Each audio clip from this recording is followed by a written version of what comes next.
डर लग रहा है? मुझे भी लग रहा है। लेकिन आज से 1 साल पहले ये याद करो कि हम कहाँ बैठे हुए थे। ओले गुनार सोल्शायर के अंडर हम मैन सिटी से हार रहे थे, हम लिवरपूल से हार रहे थे, हम चेल्सी से जैसे तैसे ड्रॉ करा कर लेकर आ रहे थे, और हमने आर्सेनल पे अवे जाकर भी मैच हारा था। रेनिक आए थे, रेनिक के आने के बाद से टीम की हालत बद से बदतर हो गई थी। हमने एटलेटिको मैड्रिड के अगेंस्ट अपने होम पर एलिमिनेशन देखा था, और उसके बाद से जो सारी कहानी थी क्लब के अराउंड, फैन बेस के मन में जो एक क्वेश्चन मार्क था कि क्या हम अगली साल कोप अप कर पाएंगे, क्या हम चेल्सी जो इतना इन्वेस्ट करने वाली न्यू ओनरशिप के अंडर, उसके बाद हम सर्वाइव कर पाएंगे। लिवरपूल की टीम जो कि क्वाड्रुपल चेस कर रही है अगले सीजन और इम्प्रूवमेंट करके, क्या हम उससे कम्पीट कर पाएंगे? 1 साल फास्ट फॉरवर्ड करो और आज देखो कि तुम किस पोजीशन पर बैठे हुए हो। टॉप 4 अभी हमारे कब्जे में है, और मेरे ख्याल से अगर हम इस तरीके से खेलेंगे 1 गेम एट ए टाइम लेकर, तुम टॉप 4 निकाल लेंगे। आज मैच हमारा सेविया के अगेंस्ट है, एक ऐसा ओपोनेंट जिसको हमने अभी तक यूरोप में नहीं हराया है। हमने उनके अगेंस्ट ड्रॉ मैचेस निकाले हैं, लेकिन जब भी स्टेज सेट हुई है जहां पर हमें डिलीवर करना था, तब तक जाकर हमने बॉटल किया है गेम। अब यहां पर देखो, यूएफए चैंपियंस लीग का वो गेम याद करो जब हम सेविया के अगेंस्ट खेले थे और हमने ड्रॉ निकाला था, और उसके बाद हम ओल्ड ट्रैफर्ड पर जाकर हार गए थे।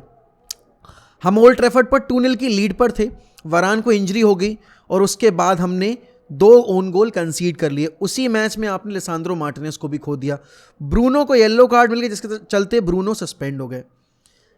अब पता है, आज 1 साल पहले वाली उम्मीदें नहीं है, जहां पर हम सिर्फ सर्वाइव करने की लड़ाई लड़ रहे थे। एरिक टेन हैग ने इस स्क्वाड के साथ इतना ओवर अचीव कर लिया है कि हर फैन के मन में और पूरे फैन बेस के मन में ये उम्मीद है कि यार ये टीम के साथ ना हम कम से कम यूरोपा लीग तो जीत सकते हैं, क्योंकि आर्सेनल बाहर हो चुकी है, बाकी हमने बार्सिलोना को इसी सीज़न में बाहर किया है यूरोपा लीग से।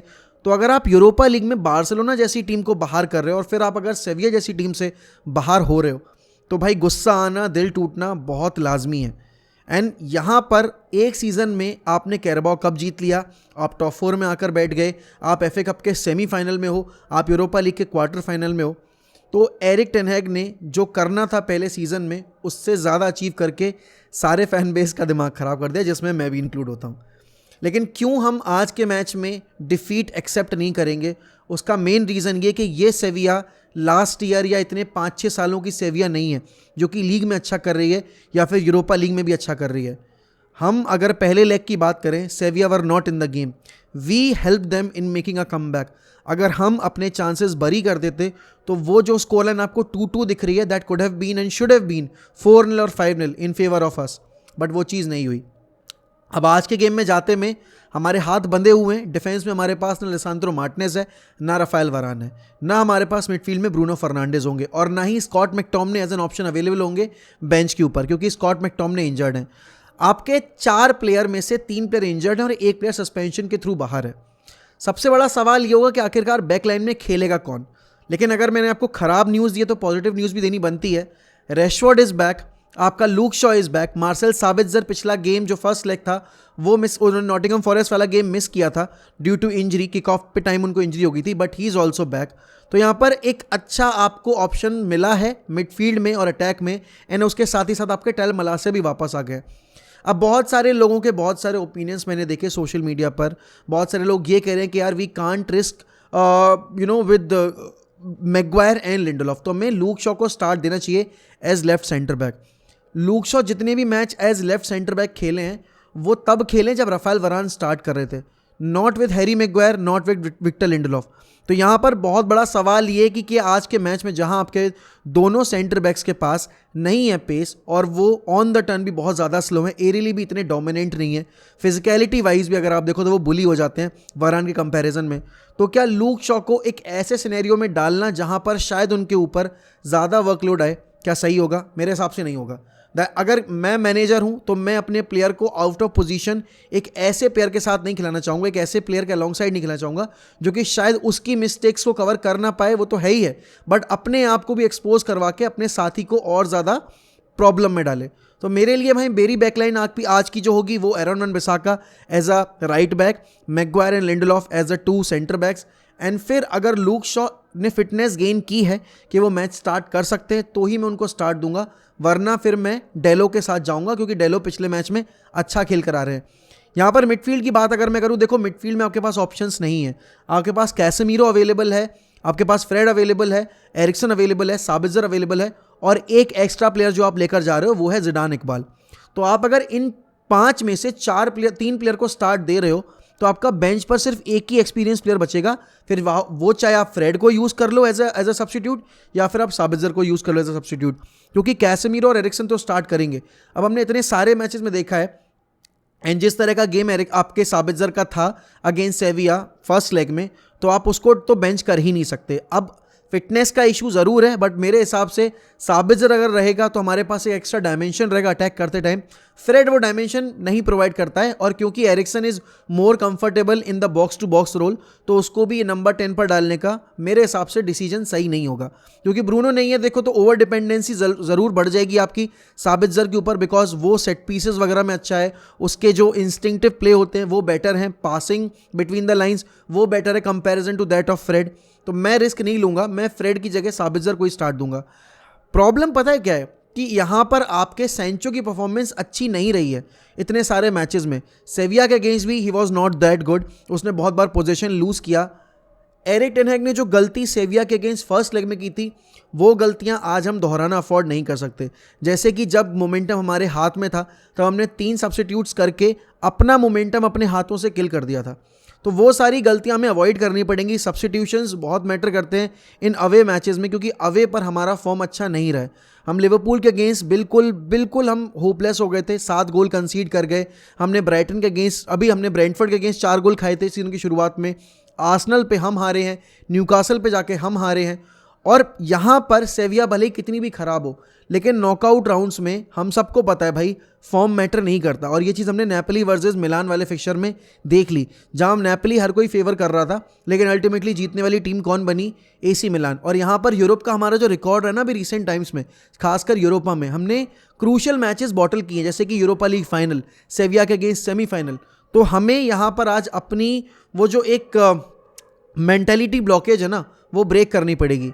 अब सवाल ये है कि फ्रंट लाइन में स्टार्ट कौन करेगा? एज अ सेंटर फॉरवर्ड आप किसको देखना चाहोगे, मार्शियल को या फिर रैशफोर्ड को? क्योंकि रैशफोर्ड आपका मेन गोल स्कोरर है, लेकिन मेरे हिसाब से रैशफोर्ड को जल्दी रश करना, सीधे 90 मिनट्स देना आज की गेम में बहुत सुसाइडल होगा, क्योंकि आपको 2 दिन के अंदर ही ब्राइटन के अगेंस्ट FA का फिक्चर भी खेलना है। This सेविया team is pretty much beatable, लेकिन आपको एन-नेसीरी और उनके बाकी सारे प्लेयर्स को कंटेन करने के लिए अपने एरियल डुएल्स जीतने पड़ेंगे, क्योंकि हमने जो गोल कंसीड किए ना वो बहुत चीप गोल कंसीड किए थे। पोजिशनल प्ले हमारा बहुत एवरेज था और हमने एफर्ट नहीं डाले। आपको पासिंग लेन्स ब्लॉक करनी पड़ेंगी, जितना वो काउंटर पे खेलने की कोशिश करेंगे उतना ज़्यादा आप एक्सपोज होगे, क्योंकि सारी टीम्स को पता है कि यूनाइटेड के अगेंस्ट आपको एरियल डिलीवरीज डालनी है तो आप सक्सीड कर जाओगे, और वो चीज़ अगर होगी तो we'll be at the back foot. यहाँ पर हमें फ्रंट लाइन में सैंचो को ट्राई करना ही करना पड़ेगा, क्योंकि रैशफोर्ड को स्टार्ट देने का मतलब है आप उसको फोर्स कर रहे हो इंजरी से तुरंत आने के बाद एक ज़्यादा डिमांडिंग गेम में, जो कि मेरे हिसाब से हमारे लिए काफ़ी ज़्यादा एक सुसाइडल वाला मूव हो सकता है। क्योंकि अभी आपको चेल्सी से खेलना है, स्पर्स से खेलना है, FA कप में खेलना है भी ब्राइटन से, जो कि बहुत हाईली इंटेंसिव गेम होने वाला है। तो मेरे हिसाब से यार मैं रैशफोर्ड को एज अ सब्स्टिट्यूट लेकर आऊँगा और मैं सैंचो को स्टार्ट दूंगा। एंटनी को ड्रॉप करने के बारे में हम सोच नहीं सकते, because Antony has been the best player in his position.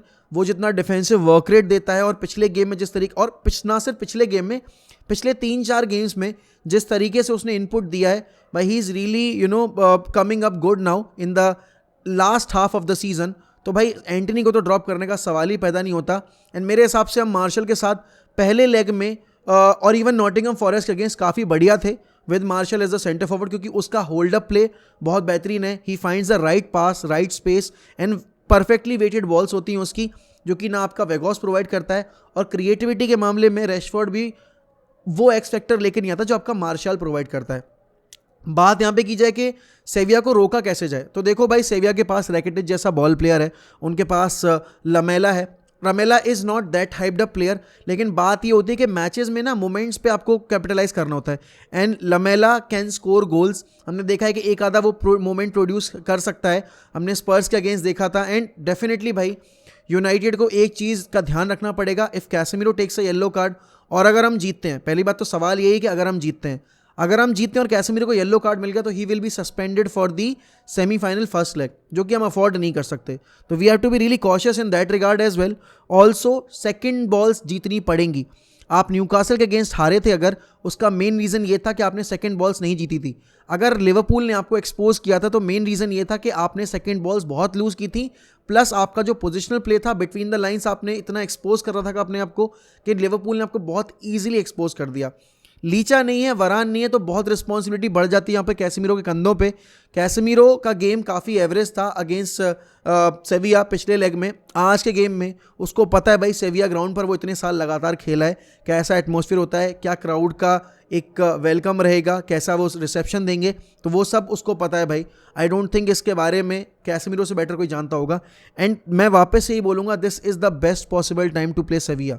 लेकिन अगर आप अभी भी नहीं हरा पाए, फिर कहीं ना कहीं हम वही आके खड़े हो जाएंगे जहां पर आप पिछली साल थे. और खड़े होने की बात ये नहीं है, आप ये देखो कि एसी मिलान 7-8 साल चैंपियंस लीग मिस करने के बाद अगर यहां पर आज यूसीएल के सेमीफाइनल में बैठी है, वो भी नेपोली की उस टीम को हराकर जो इतनी रिलेंटलेस थी. और एसी मिलान के पास कोई ऐसे बहुत बड़े नाम नहीं है.